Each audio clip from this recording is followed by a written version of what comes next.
Esok dah nak puasa ni. Malam ni jangan lupa pasang dua niat ni nah. Apa ustaz? Dua niat? Ya, dua niat ni. Yang pertama macam biasa, niat tiap-tiap malam, hukum dia wajib. Siapa yang tak niat, tak sah puasa dia esok tu. Tiap-tiap malam niat tau. Baiklah, yang kedua, kita niat sebulan terus. Cuma tu lah, niat sebulan ni hanya valid pada malam pertama saja. Malam pertama Ramadan, malam pertama kita sembahyang tarawih tu, valid pada malam tu je. Esok lusa tulat tak boleh dah niat sebulan. Tapi walaupun kita dah niat sebulan, niat tiap-tiap malam tetap hukum dia wajib juga, kecuali kita terlupa je. Tak apa, kita dah niat sebulan pada malam pertama. Macam boleh dapat tak?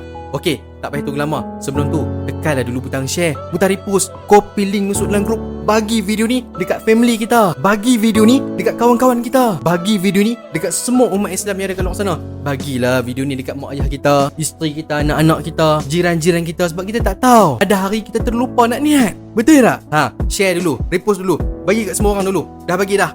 Mantap. Jom, yang pertama kita niat macam biasa dulu tiap-tiap malam. Macam kita niat tiap-tiap malam tu lah. Kemudian yang kedua, kita niat sebulan terus nah. Okey, dah share dah kan? Dah repost dah kan? Saya ulang banyak kali. Sebab apa? Sebab malam pertama, malam ni je boleh niat sebulan. Esok tak boleh dah, lusa tak boleh dah. Okey nah? Baiklah. Yang pertama, niat tiap-tiap malam macam ni.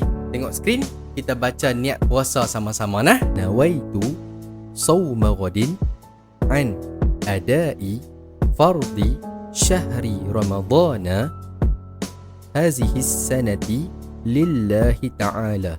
Sahaja aku berpuasa esok hari menunaikan fardu di bulan Ramadan pada tahun ini kerana Allah Ta'ala. Macam mana dapat tak?